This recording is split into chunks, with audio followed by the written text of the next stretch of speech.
Oke, hari ini saya mau nyoba bermain game Genshin Impact di iPhone generasi kedua ini ya, yaitu iPhone SE 2020.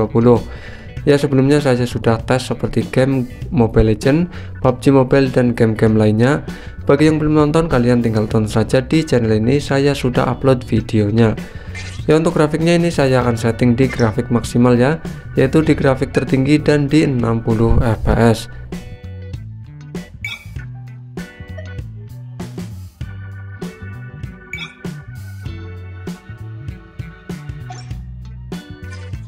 Untuk performanya buat bermain game Genshin Impact menurut aku cukup bisa diandalkan ya, karena chipsetnya seperti iPhone 11, yaitu menggunakan chipset Apple Bionic A13.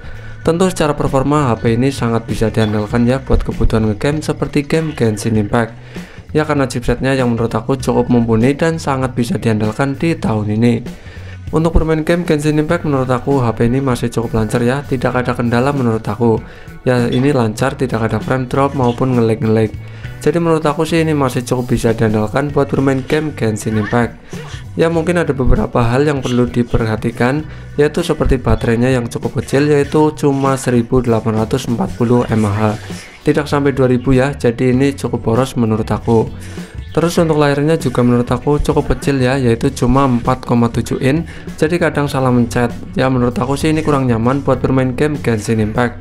Terus di bagian suhunya juga menurut aku kurang nyaman ya, karena HP ini cukup panas, bisa dibilang sangat panas untuk bermain game Genshin Impact.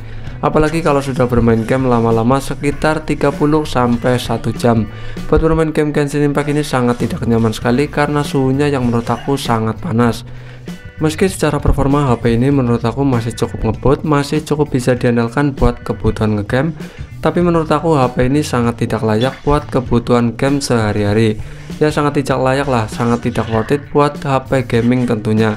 Ya, secara performa sih menurut aku masih cukup ngebut, tapi baterainya itu sangat kecil, terus layarnya juga cukup kecil, yaitu 4,7 in. Tentu HP ini sangat tidak layak sekali buat kebutuhan ngegame sehari-hari. Ya, kalau buat kebutuhan ngegame tipis-tipis sih menurut aku masih cukup ya, tapi buat kebutuhan ngegame sehari-hari menurut aku sangat tidak worth it. Ya, kalau teman-teman kepengen ngegame di iPhone, ya minimal iPhone XR lah ya.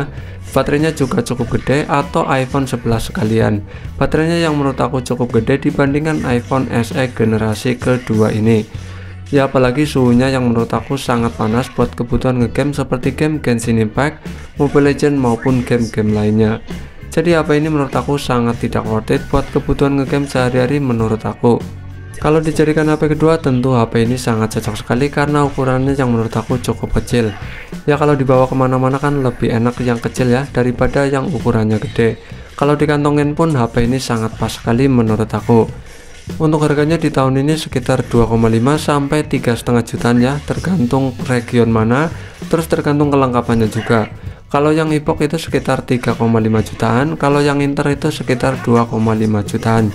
Ya, tergantung bea cukai atau tidak ya, tapi itu harganya sekitar 2,5 sampai 3,5 jutaan.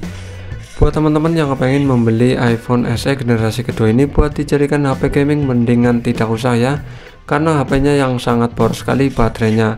Ya, mending HP ini dijadikan HP kedua saja, tidak untuk dijadikan HP gaming. Oke, jadi kesimpulannya seperti itu ya, iPhone SE generasi kedua ini tidak cocok buat dijadikan HP gaming. Oke, terima kasih, mantul.